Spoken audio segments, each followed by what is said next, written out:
Hello friends, आज हम लोग देखेंगे CIB retail banking module A का यूनिट 3 जो कि है applicability of retail banking concepts and distinction between retail and corporate wholesale banking. तो फ्रेंड्स, रिटेल बैंकिंग क्या है? रिटेल बैंकिंग जो है, इस रिटेल बैंकिंग में हम एक बहुत ब्रॉडर कस्टमर बेस के साथ जो है डील करते हैं बैंकिंग सर्विसेज में, और उनको मल्टीपल प्रोडक्ट्स जो है वो ऑफर करते हैं बेटर प्राइसिंग के ऊपर, और इससे बैंक को जो है वो प्रॉफिटेबिलिटी भी होती है और वहाँ पे क्रॉस सेलिंग भी हम लोग कर सकते हैं क्योंकि हमारा कस्टमर बेस जो है वो बहुत ज़्यादा होता है। तो क्रॉस सेलिंग का स्कोप जो है वो भी वहाँ पे बहुत ज़्यादा होता है और इससे बैंक को जो है रेवेन्यू भी जनरेट होता है।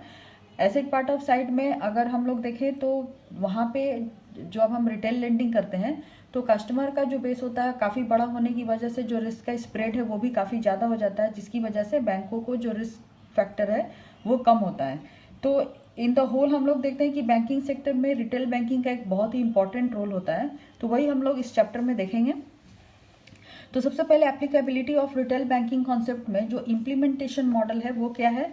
तो इम्प्लीमेंटेशन मॉडल के लिए जो है वो डिपेंड करता है प्रोडक्ट रेंज, मतलब कितने तरह के प्रोडक्ट हैं बैंकिंग सर्विसेज के लिए, उसकी क्या क्या प्रोसेस हैं, उसको बनाने में क्या टेक्नोलॉजी लगेगी और उसको कस्टमर तक डिलीवर करने की बैंकों की कितनी कैपेबिलिटी है, including human resource and regulatory prescription, यानी कि आरबीआई का क्या वहाँ पे गाइडलाइंस है उसको देखते हुए अपने इन हाउस जो स्टाफ्स हैं उनका जो स्टाफ की अवेलेबिलिटी है उसको देखते हुए जो है किसी भी मॉडल को इम्प्लीमेंट किया जाता है रिटेल बैंकिंग में। तो business process structure in retail banking क्या है? तो बॉस्टन कंसल्टिंग ग्रुप ने 4 ब्रॉडली डिफाइंड प्रोसेस मॉडल दिए हैं रिटेल बैंकिंग के लिए, जो कि टेक्नोलॉजी और कस्टमर इंटरफेस कैपेबिलिटीज़ के ऊपर डिपेंडेंट है। तो ये कौन कौन से मॉडल हैं? तो सबसे पहला है हॉरिजॉन्टली ऑर्गेनाइज्ड मॉडल, दूसरा है वर्टिकली ऑर्गेनाइज्ड मॉडल, तीसरा है प्रीडोमिनेंटली वर्टिकली ऑर्गेनाइज्ड मॉडल, और चौथा है प्रीडोमिनेंटली हॉरिजॉन्टली ऑर्गेनाइज्ड मॉडल। तो जो हॉरिजॉन्टली मॉडल होता है वहाँ पे मल्टीपल प्रोडक्ट और सर्विस जो है वो ऑफर किए जाते हैं कस्टमर्स को। Horizontally organised model is a modular structure using different process model for different product, यानी कि अलग अलग प्रोडक्ट के लिए हॉरिजॉन्टली ऑर्गेनाइज्ड मॉडल में अलग अलग प्रोसेस जो है वो अपनाए जाते हैं। वर्टिकली ऑर्गेनाइज्ड मॉडल में functionality across product with customer database orientation and centralised customer database is used across products. यहाँ पे क्या है कि सेंट्रलाइज्ड प्रोसेस लिया जाता है कस्टमर डेटाबेस के बेसिस पे और उसके अकॉर्डिंग जो है प्रोडक्ट मॉडल जो है वो प्रिपेयर किए जाते हैं। प्रीडोमिनेंटली हॉरिजॉन्टली मॉडल में product oriented with common customer, यानी कि कॉमन कस्टमर को बेस मान करके उनसे रिलेटेड जो भी प्रोडक्ट है उसके ओरिएंटेशन के बेसिस पे ये मॉडल डिजाइन किया जाता है। प्रीडोमिनेंटली वर्टिकली ऑर्गेनाइज्ड मॉडल में common information is available for most of the product, यहाँ पे कॉमन इन्फॉर्मेशन जो है वो बहुत सारे प्रोडक्ट के लिए अवेलेबल होता है। तो जो पब्लिक सेक्टर बैंक होते हैं वो हॉरिजॉन्टली ऑर्गेनाइज्ड मॉडल जो है वो यूज़ करते हैं और private sector bank generally vertically organised model जो है वो यूज़ करते हैं। Business approach domain specific in retail banking. तो क्या क्या बिजनेस अप्रोच है रिटेल बैंकिंग में? तो मेनली जो फ्रेंड रिटेल बैंकिंग में अप्रोच है वो है 3 तरह के अप्रोच। सबसे पहला जो है वो है सेगमेंटेड अप्रोच। सेगमेंटेड अप्रोच का मतलब है कि जो बैंकिंग है उसको सेगमेंट वाइज जो है डिवाइड कर देना और उसको क्लासीफाई करने के बाद जो है रिटेल बैंकिंग बिजनेस को प्रोवाइड करना। तो यहाँ पे ब्रांचेस जो होती हैं उनको क्लासीफाई किया जाता है based on the business potential with regards to retail space and business targeted in this segment, यानी कि जो ब्रांच सेगमेंट वाइज डिवाइड की गई है वहाँ पे किस तरीके का बिजनेस पोटेंशियल है और वहाँ पे किस तरीके का बिजनेस जो है किया जा सकता है, उसके बेसिस पे उसको डिवाइड करने को हम लोग सेगमेंट अप्रोच कहते हैं। यहाँ पे ब्रांचेस जो है वो रिसोर्स सेंटर या प्रॉफिट सेंटर या प्रायोरिटी सेंटर या जनरल सेंटर की तरह जो है डिसाइड किए जाती हैं। ज्योग्राफी बेस्ड अप्रोच है ऐसे रिटेल मॉडल्स जो कि ज्योग्राफी बेस्ड पे जो कैटेगराइज किए जाते हैं। जैसे अगर मान लीजिए किसी कॉलेज के कैंपस में अगर कोई ब्रांच ओपन है तो वहाँ पे मोस्ट ऑफ दी जो बिजनेस होगा वो एजुकेशन लोन से रिलेटेड होगा, तो वो ज्योग्राफी बेस्ड अप्रोच हो गया। नेक्स्ट है क्लासिफिकेशन बेस्ड अप्रोच, यानी कि जो भी ब्रांच का जो क्लासिफिकेशन होगा वो उसको स्ट्रैटेजी को डिज़ाइन करके किया जाएगा जैसा वो ब्रांच है। तो अगर रूरल, उसको हम लोग कैसे डिवाइड किए हैं, rural, semi urban, urban and metro. ये आजकल रिटेल बैंकिंग में मोस्टली यही यूज़ होता है फ्रेंड्स। तो रूरल जो ब्रांच होती है उसको रूरल के हिसाब से जो है वो कैटेगराइज किया जाता है, वहाँ पे रूरल बिजनेस का जो है वो ज़्यादा स्कोप होता है। सेमी अर्बन, अर्बन में जो है मिक्स टाइप ऑफ जो बिजनेस होता है वो देखने को मिलता है। मेट्रो जो है यहाँ पे अलग तरह का बिजनेस आपको देखने को मिलेगा। तो इस तरीके से क्लासिफिकेशन बेस्ड अप्रोच में ब्रांचेस को 4 क्लासिफिकेशन में कैटेगराइज किया गया है, rural, semi urban, urban and metro. Next है product models in retail banking. अब हमने ब्रांच का तो सेगमेंटेशन देख लिया, अब प्रोडक्ट में किस किस तरीके के मॉडल होने चाहिए रिटेल बैंकिंग में। तो रिटेल बैंकिंग जैसा कि हमने देखा फ्रेंड्स कि यहाँ पे प्रोसेस होता है selling of multiple retail banking products और services to multiple customer through multiple channels of distribution of earn a profit. तो हमारा प्रोडक्ट जो है वो मेनली है liability product, retail asset product, other products.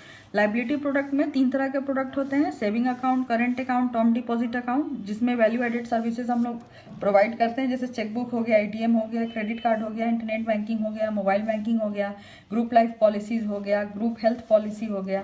Current account में हम कस्टमर को ओवरड्राफ्ट फैसिलिटी जो है वो प्रोवाइड करते हैं।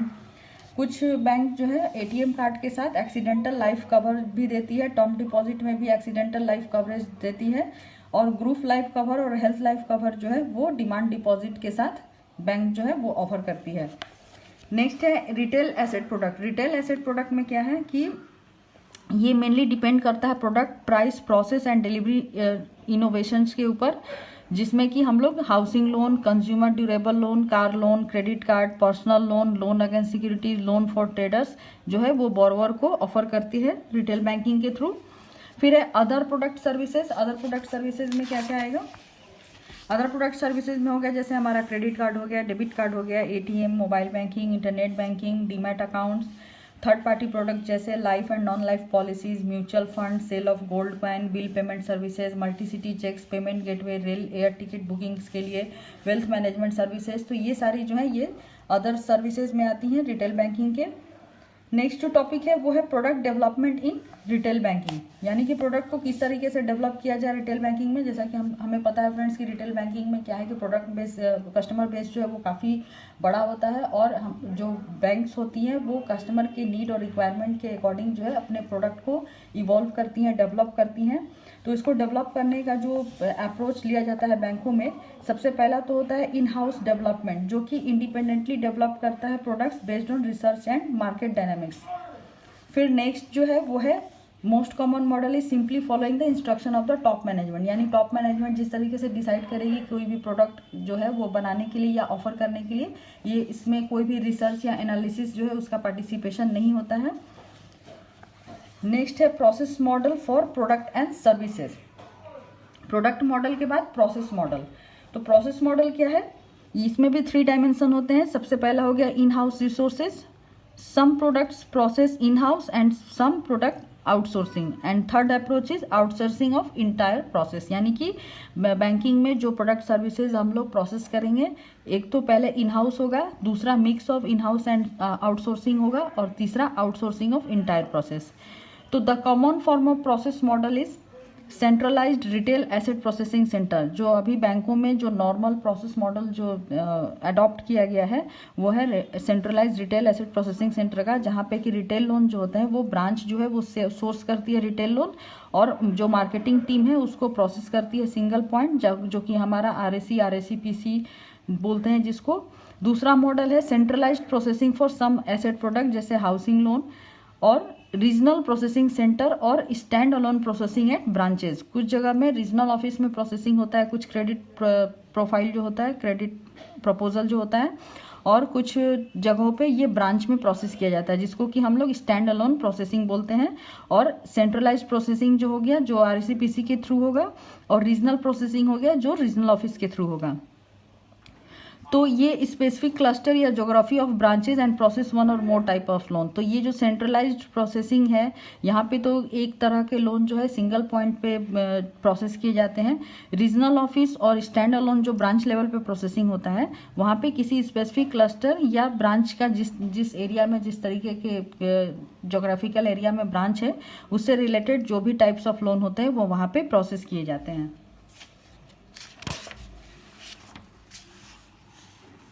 तो सेंट्रलाइज्ड प्रोसेसिंग सेल में मैंने पहले भी बताया फ्रेंड्स, ये एक सिंगल पॉइंट होता है जहाँ पे कि लोन को प्रोसेस किया जाता है। और रीजनल प्रोसेसिंग हब और जो ब्रांचेज होती हैं, जो स्टैंड अलोन होती है, वहाँ पे ज्योग्राफी वाइज जो है एक्टिविटीज़ कैरी किया जाता है। Most of the PSB bank जो होती है वो ओपनिंग ऑफ अकाउंट या केवाईसी रिलेटेड जो इश्यू होती है या चेकबुक होती है वो ब्रांच लेवल पे कंप्लीट करती है।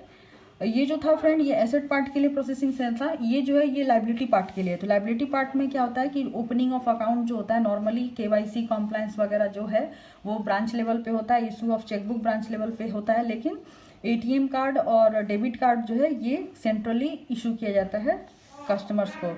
मल्टी स्टेज प्रोसेसिंग, अभी प्रोसेसिंग जो है ये नॉर्मली सिंगल स्टेज प्रोसेसिंग भी हो सकता है या मल्टी स्टेज प्रोसेसिंग भी हो सकता है। जैसे opening of fix deposit account या सेविंग्स अकाउंट जो होता है वो सिंगल स्टेज प्रोसेसिंग होता है, और जो सेविंग अकाउंट या करंट अकाउंट ओपनिंग है वो मल्टी स्टेज प्रोसेसिंग हो गया, क्योंकि यहाँ पे हम लोग ब्रांच में जो है अकाउंट ओपन करते हैं और चेकबुक, एटीएम्स वगैरह जो है वो ये सेंट्रली प्रोसेस किया जाता है, तो इसीलिए ये मल्टी स्टेज प्रोसेसिंग हो गया।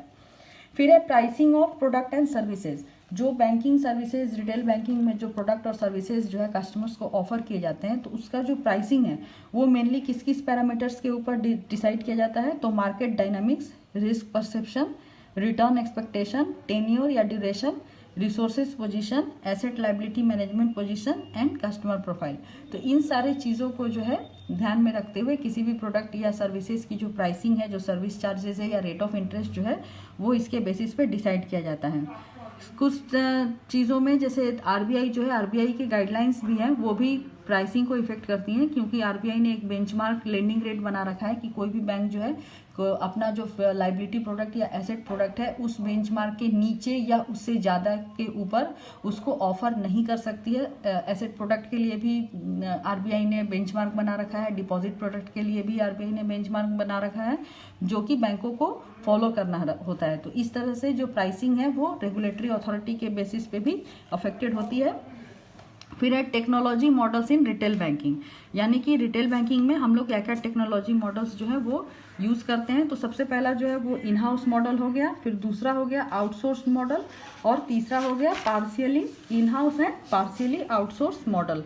यानी कि कुछ चीज़ें जो है वो बैंक या ब्रांच या सेंट्रल जो होता है बैंक का हेड ऑफिस या रीजनल ऑफिस उसको खुद ही प्रोसेस करती है, कुछ जगह में ये आउटसोर्स की जाती है। जैसे आजकल आप लोग देखोगे कि एटीएम का जो मेंटेनेंस होता है, कैश उसमें रिप्लेनिश करने का जो काम होता है वो आउटसोर्सिंग एजेंसी करती है, और जो चेकबुक डिलीवरी, एटीएम डिलीवरी का जो काम होता है वो भी कुरियर पार्टनर्स के थ्रू होता है। तो ये सारे जो काम है वो आउटसोर्स किए जाते हैं।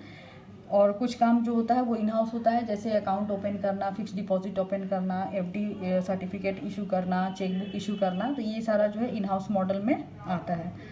अभी नेक्स्ट जो टॉपिक है हमारा वो है distinction between retail and corporate या होलसेल बैंकिंग। तो फ्रेंड्स, जो रिटेल बैंकिंग होता है वो हम लोग नॉर्मल इंडिविजुअल को जो है कस्टमर सेगमेंट उसके बेसिस पे रिटेल बैंकिंग प्रोडक्ट हम लोग उनको ऑफर करते हैं, और जो बिजनेस इंटाइटीज होते हैं, लार्ज कॉर्पोरेट होते हैं, उनको हम लोग कॉर्पोरेट या होलसेल बैंकिंग जो है वो प्रोवाइड करते हैं। तो retail banking target eight individual, और कॉर्पोरेट बैंकिंग जो है कॉर्पोरेट क्लाइंट्स को ऑफर किया जाता है। रिटेल बैंकिंग में mass market banking model use किया जाता है, जबकि होलसेल या कॉर्पोरेट बैंकिंग में क्लाइंट बेस जो है काफ़ी छोटा होता है, तो ये स्मॉलर सेगमेंट ऑफ बिजनेस या कॉर्पोरेट क्लाइंट बेस के मॉडल पे काम किया जाता है। रिटेल बैंकिंग, ये बहुत important point of friend, retail banking जो है ये business to customer, B2C approach का मतलब होता है बिजनेस टू कस्टमर, ये इसके अप्रोच पे काम करता है। और कॉर्पोरेट बैंकिंग जो है ये बिजनेस टू बिजनेस यानी B2B इसके बेसिस पे ये काम करता है। रिटेल बैंकिंग में जो टिकट साइज है लोन का वो काफ़ी छोटा होता है, और कॉर्पोरेट लोन्स में टिकट साइज जो है वो काफ़ी बड़ा होता है। रिस्क जो है रिटेल बैंकिंग में वाइड स्प्रेड हो जाता है क्योंकि यहाँ पे कस्टमर बेस जो है काफ़ी बड़ा होता है, और वहीं कॉर्पोरेट बैंकिंग में या होलसेल बैंकिंग में जो है रिस्क बहुत ज़्यादा होता है क्योंकि वहाँ कस्टमर बेस काफ़ी छोटा होता है। रिटेल बैंकिंग में स्प्रेड ज़्यादा होने की वजह से रिटर्न के चांसेस जो है वो काफ़ी ज़्यादा होते हैं, और कॉर्पोरेट बैंकिंग में कस्टमर बेस छोटा होने की वजह से रिटर्न के चांसेस लो होते हैं। Monitoring and recovery of retail asset जो है ये रिटेल बैंकिंग में काफ़ी लेबोरियस होता है क्योंकि यहाँ स्मॉल टिकट के लोन और नंबर ऑफ लोन अकाउंट्स ज़्यादा होते हैं, जबकि लार्ज कॉर्पोरेट बैंकिंग में इसको मॉनिटर करना जो है वो कम लेबोरियस होता है। लाइबिलिटी पार्ट में हम लोग देखेंगे कि जो कॉस्ट ऑफ डिपॉजिट होता है, जो सेविंग्स अकाउंट और करेंट अकाउंट के ऊपर जो रिटेल बैंकिंग के थ्रू हम लोग उसको अचीव करते हैं, ये काफ़ी लो होता है, जबकि जो बल्क डिपॉजिट हम लोग लेते हैं कॉर्पोरेट कस्टमर्स से उसके ऊपर हमें जो रेट ऑफ इंटरेस्ट है वो काफ़ी हाई पे करना होता है। तो इस तरह से हम लोग देखते हैं कि प्राइसिंग के पॉइंट ऑफ व्यू से भी जो रिटेल बैंकिंग है वो बैंकों के लिए कम जो है एक्सपेंसिव होता है, और कॉर्पोरेट बैंकिंग जो है वो ज़्यादा एक्सपेंसिव होता है। Impact of NPA will be more pronounced in corporate banking. Corporate banking में जो एनपीए का इम्पैक्ट है वो काफ़ी ज़्यादा होता है क्योंकि वहाँ लोन का जो टिकट साइज होता है वो काफ़ी बड़ा होता है, और रिटेल बैंकिंग में जो है टिकट साइज छोटा होने की वजह से यहाँ पे एनपीए का चांसेस जो है वो in comparison to corporate banking कम होता है। तो फ्रेंड्स, इसी के साथ applicability of retail banking concept जो है हमारा चैप्टर यहीं खत्म होता है। नेक्स्ट वीडियो में हम लोग नेक्स्ट टॉपिक के साथ मिलेंगे, तो तब तक के लिए keep watching our channel and thank you for watching this video.